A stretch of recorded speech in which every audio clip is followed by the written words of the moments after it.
Every night, hundreds of gleaming cars lay still under the lights of the showroom. They don't get tired, don't get hungry, don't need days off, never ask why. People are different. But in Michael's world, the cold CEO of the largest car showroom chain in America, everything ran on numbers. No emotions, no exceptions. Perform and you stay. Fall behind and you're out. Until one night he saw one of his employees, a woman named Linda, quietly ask for a leftover meal, not for herself, but for two children waiting in a dark apartment. No dining table, no complaints, just silence. A question rose from the shadows. Mom, will we have breakfast tomorrow?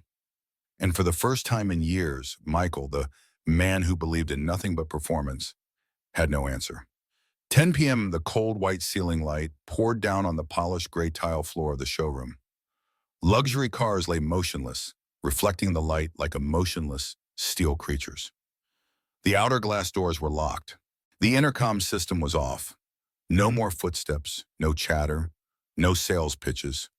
Only the sound of the digital clock ticking and the soft hiss of the air conditioning from the ceiling remained. On the second floor, behind a pane of clear glass, a man was still seated, unmoving. The glow from the laptop screen reflected off his sharp cheekbones, a clean-shaven, chiseled jawline, and a pair of deep-set eyes fixed on the end-of-month sales report, expressionless, unhurried, cold as stone. Michael, CEO of Prestige Motors, owner of nearly 200 car showrooms across the United States, a man who doesn't smile, doesn't yield, and has never once surrendered to emotion. The only things he cared about were sales velocity, conversion rates, and net revenue. But tonight his gaze shifted from the numbers. On the ground floor, at the end of the hallway leading to the staff kitchen, a subtle movement caught his eye. A woman, petite, wearing a wrinkled uniform, moved softly as if afraid of being heard. She looked around. No one. Then quietly opened the kitchen door. Michael squinted, zoomed in on the security camera via his phone. Facial recognition activated. Name displayed, Linda H., administrative assistant and evening shift receptionist. Over 3 years with the branch, never taken a leave day, no technical errors, zero customer complaints. A flawless record, quiet, invisible. But her actions tonight, something was off. On the camera, Linda stood by the head chef. She said something, soft, inaudible. The chef looked at her, hesitated, then nodded. A few minutes later, a single-use meal box was handed to her. Linda didn't open it, didn't look at it. She quickly slipped it into a beige tote bag, turned away, head down, footsteps brisk. Michael remained still. His eyes didn't leave the frame. That woman, the one who worked diligently, pulling double shifts without being late once, had to ask for food? It didn't add up. Under the current payroll system, double shifts are paid at 1.5x rate. With that income, someone like her shouldn't need to beg for leftovers. Unless something else was going on. Michael closed his laptop, gently pushed his chair back and stood. His gaze held no pity, only analysis, as if he had just encountered a data anomaly the system failed to detect. He left the office. No notice, no word. The showroom hallway was cold. Motion sensor lights flickered on section by section with each of his steps. Michael didn't take the elevator. He preferred observing from the ground floor. The place where light reflected off every curve of the vehicles, where pressure-filled negotiations took place, where truths revealed themselves to those who knew how to look. Through the front glass doors, he saw Linda walking to the parking lot. She didn't head toward the employee area, didn't approach any car, because she didn't own one. Michael strode forward, grabbed his leather jacket from the locker, pulled on a baseball cap, and exited the building like a shadow. Linda walked across 2 blocks. Her silhouette stretched long under the pale yellow streetlights, left arm holding the bag, right hand clenching the edge of her worn coat. No looking back, no stops, no hesitation. Michael followed, not too close, not too far. Every street they passed belonged to zones well outside the company's investment maps. Low-rise houses, cracked brick courtyards, flickering corridor lights. A child sat on the ground outside an AC repair shop, gnawing on dry bread. An old man curled up under a staircase. Linda entered a run-down apartment complex, peeling walls, rusted iron stairs. She climbed to the second floor. Unit 2C, no lights, no doorbell. Michael stopped across the street, leaned against a lamppost, hands in pockets, watching. Through the curtains, light from a small tablet flickered in the dark. A messy-haired child in an old hoodie sat on the floor. Another little girl wrapped in a thin blanket, silently watching. Linda opened her bag, pulled out the meal box, didn't turn on the light, didn't say a word. She divided the food. The two children bowed their heads and ate. She didn't touch her chopsticks. Michael stood still. He didn't feel anything, or at least refused to admit what was churning inside his chest. The feeling was familiar, but not permitted in his world. He remembered a winter night in his hometown, his mother cooking thin rice porridge, serving him first. She didn't eat, told him she already had. But Michael knew, and he stayed silent, because there was no other choice. Just like Linda, Michael didn't go home. He didn't need much sleep. A true CEO understands what's more valuable than rest control. The better the control, the fewer the surprises. But tonight, Linda was a variable he couldn't control. He sat in his car, dark-tinted windows, parked across from the dilapidated apartment block where she lived. Hands on the steering wheel, eyes staring into the void. But his mind had traveled somewhere else, to a poor rural town in Middle America. At the age of 10, Michael watched his father kneel before a bank officer, begging for a loan extension. A month later, the man died of a stroke. His mother, a woman with no degree, no friends, no welfare, became the sole provider. She cleaned every restaurant, every gas station, every airport, just to keep a roof over their heads and afford one hot meal a week. Michael learned to grow up in silence. No asking, no dreaming, only one goal: get out and never come back. He started working at 14, selling newspapers, washing cars, fixing tires. At 19, he stepped into a car showroom for the first time and was kicked out for being too poorly dressed and bothering the customers. That night, he swore, if he couldn't enter that world through the front door, he would build his own door. Bigger, better, and no one would ever shut it in his face again. 10 years later, Michael owned that very same showroom that once rejected him. Now he controls 98 showrooms, over 7,100 employees. The latest quarter's profits had hit a record high, but all he could see in his head were the eyes of that little boy in the apartment, the hollow look while eating, without a word, without hope, without asking, is there more? Exactly like him. Once. Michael didn't believe in luck. He believed in data. And the data said an employee like Linda wouldn't ask for food unless there was a serious problem. But he had never asked what his employees' lives looked like after 9 p.m. He had never cared whether they ate dinner. He only cared whether they showed up on time, whether they sold cars, whether they met their targets. And now, for the first time, he saw the other side of the system he built. Next morning, 7 a.m., Michael arrived at the office earlier than usual. He didn't greet anyone, no coffee, no small talk with the branch manager. He gave one single instruction to his assistant: get me the full file on an employee named Linda H., including her job application, work schedule for the past 6 months, and all deductions on her payroll. The assistant paused, momentarily stunned, but asked nothing further. Anyone who had worked with Michael long enough knew fewer questions meant safer ground. 10 minutes later, the file was on his desk. Michael read quickly. His eyes scanned every line like a machine. Linda, 36 years old, widowed, 2 young children. No listed next of kin or support. No internal loans, no requests for aid. Consistently worked 40 hours a week, often picked up extra shifts. Never once applied for any benefits from the welfare program. Michael closed the file. She wasn't weak. She was just trying. He leaned back in his chair, fingers interlaced. People like Linda were the reason this system existed. They never complained, never asked for anything, never put the boss in an awkward spot.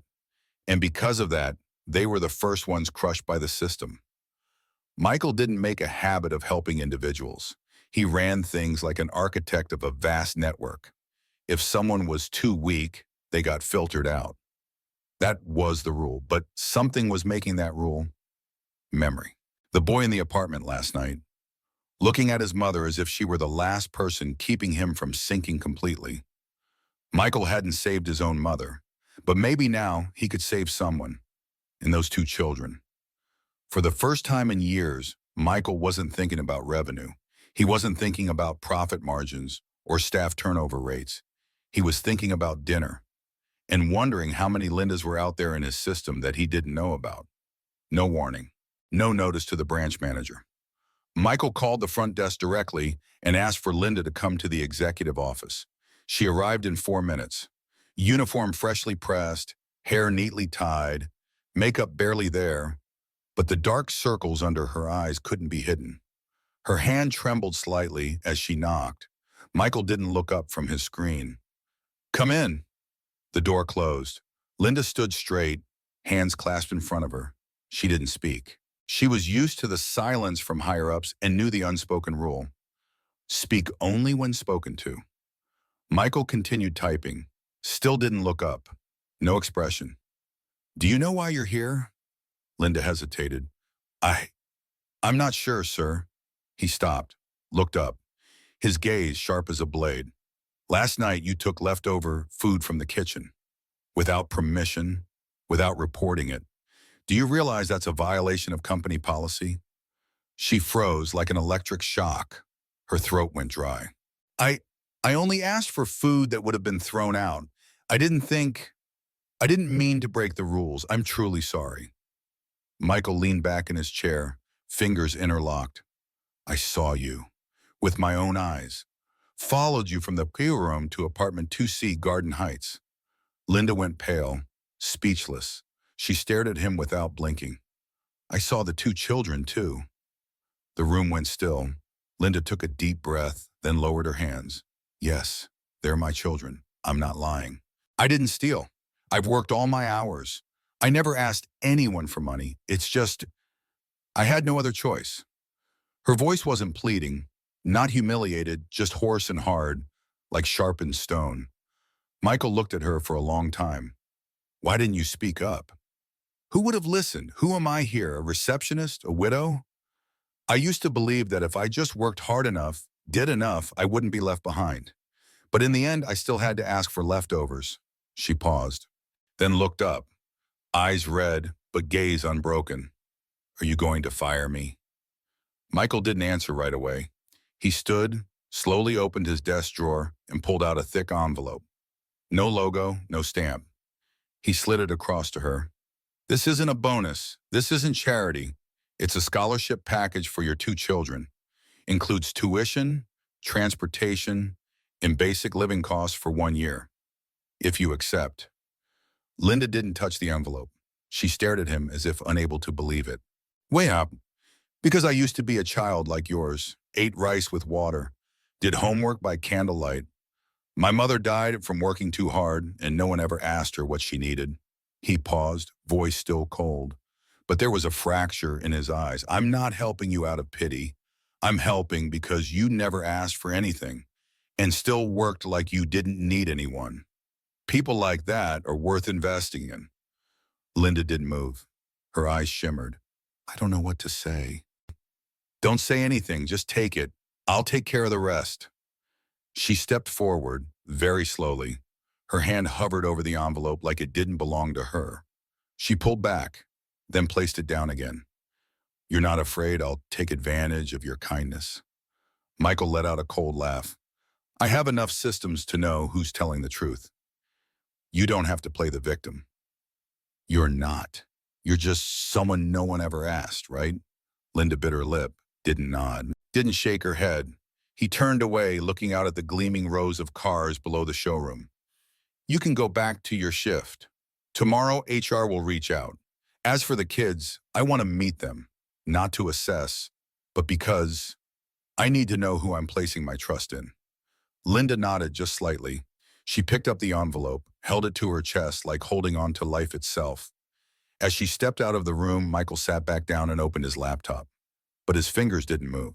He just stared at the dimming screen, not because of a lack of data, but because for the first time there was a question he couldn't answer with Excel. How many more Lindas are there in the system I built? Michael didn't return to headquarters that day. Instead, he drove alone toward Garden Heights. The luxury SUV slowed as it turned into the old alley, where the road was patched and broken and brick walls peeled with age. No honking, no noise, only the crunch of tires rolling over loose gravel. He parked across the street, didn't get out, just watched. Second floor, Unit 2C. The curtain was still the same worn, scorched fabric, but this time a dim yellow light flickered from within. A small change, yet enough for him to know she had accepted the help. He turned off the engine, sat in silence. 1 minute, two, then opened the door and stepped out. No call, no text, no arrangement. He knocked 3 times. Not loud, but firm. Linda opened the door. Her eyes showed surprise, but not the panic they once did. She didn't ask why he came, didn't search for polite words. He looked inside. 2 children sat on the floor. The little girl was coloring. The boy was assembling a toy car. Michael walked in without waiting for permission. He didn't need consent, only confirmation that what he was doing was right. The boy looked up at him. "Are you the man who bought Mommy's car?" Michael didn't answer. Linda smiled softly, brushing her son's hair. "This is Mommy's boss." The boy frowned. "Is the boss big?" Michael nodded. "Big enough to make sure your mom doesn't have to ask for food again." The boy looked at his mother, then turned back, voice quieter. "Mommy says big people don't like being bothered. Do you like being bothered?" Michael looked at the child, into those deep black eyes, slightly afraid but unflinching. He sat down on the floor at the boy's level. "I used to be a kid like you. My mom worked a lot, and nobody ever knew. So today, I'm here because of a promise I made long ago." The boy didn't understand, but Linda did. She stood frozen behind the children, fingers gripping the doorframe. Silent. Michael opened his bag, placed a small box on the table. "This is a new tablet for learning. It already has apps for 1st and 2nd grade. And this is a letter of admission to a nearby private school. Tuition is paid for the 1st year. If you do well, we'll renew it." Linda opened her mouth to speak, but Michael raised a hand to stop her. "I'm not asking permission. I've decided grown-ups who've suffered don't get to say no on behalf of their kids." The boy held the tablet, eyes lit up. He didn't cheer. He just hugged it like it was something more precious than any toy. Then he looked up and asked, "Mister, will I get breakfast tomorrow?" The question fell into the room. Light, but sharp as a blade. Michael didn't answer right away. He turned to Linda. She was crying now, not sobbing, but tears streamed down, her hand gripping the doorframe, pale with pressure. He looked back at the boy. "Yes, not just tomorrow. Every day after that, you will have breakfast." Then he stood. "But I need you to promise me something." "What is it?" "Study. Work hard. Like your mom." The boy nodded firmly. For the first time, his eyes held a glimmer of pride. On the drive back, Michael didn't turn on the radio, didn't check his phone. His mind wasn't on any contract, not on any balance sheet. Only one thought remained. Sometimes changing the entire system begins with a child asking, "Will I get breakfast tomorrow?" 2 weeks later, the Prestige Motors Showroom Network held a nationwide internal meeting, an online conference connecting all branches. HR staff, mid-level managers, regional directors, everyone was present. The agenda was announced briefly. New quarter HR strategy. No one expected anything unusual. Michael stepped onto the stage of the central conference room. Still in his dark suit, white shirt, no tie, face unreadable, voice steady, eyes direct. "I won't waste time on financial figures. This quarter was profitable. Next quarter will be even better. But that's not why we're here today." He scanned the room. On screens across the country, people were sitting up straighter. No one dared lose focus when Michael himself was speaking. 2 weeks ago, I found a gap in our system. Not a technical one, a gap in how we see people. He paused, then continued slowly. A female employee worked double shifts, never took a day off, never complained, but had to ask for leftover food to feed 2 kids. No one knew, no one asked, because she was too quiet to be noticed. The atmosphere in the room dropped. Typing stopped. Movement stilled. The problem wasn't her. The problem was in our policies, in how we've built a system where performance is tracked to the decimal point, but no one knows if an employee still has the strength to get through the night after 9 p.m. A slide appeared behind him. Plain and simple text. New policies, childcare allowance for employees with young children, internal scholarships for employees' children, emergency non-repayable support fund, base salary increase for those working that overcount in 48 hours a week, 24/7 employee life assistance, and counseling team. Michael didn't look at the screen. He looked straight into the central camera, as if looking each person in the system in the eye. I'm not doing this out of charity. I'm not a CEO to hand out gifts. I'm doing it because I know a company only lasts if the people holding it up can live with dignity. A branch director clicked their mic. Sir, where will the budget for this come from? Michael answered without hesitation. Cut executive bonuses, including mine. Silence fell over the screens. No one dared speak. I'll start meeting employees at major showrooms. No announcements, no formalities. I want the truth, not a report. Well, another manager asked, if we do this, won't it set a precedent for employees to become dependent? Michael frowned. I grew up in a rundown house where my mother used cold water to clean wounds because we couldn't afford gauze. No one in that situation has the luxury of dependency. They survive. And sometimes surviving isn't enough. Someone has to believe in them. The room went completely silent. Doubts vanished. At the end of the meeting, as everyone prepared to log off, Michael spoke again. His voice was lower, more solemn. If anyone in this system feels like they're fighting alone, from today, that ends. I won't promise to save everyone, but I promise not to look away. He walked off the stage. No applause, no music, no PR. Only a quiet shift that began to spread through the entire system. For the first time, employees believed they were seen. 7 months later, a short article appeared in the internal bulletin of Prestige Motors. It took up only half a page. No color print, no signature.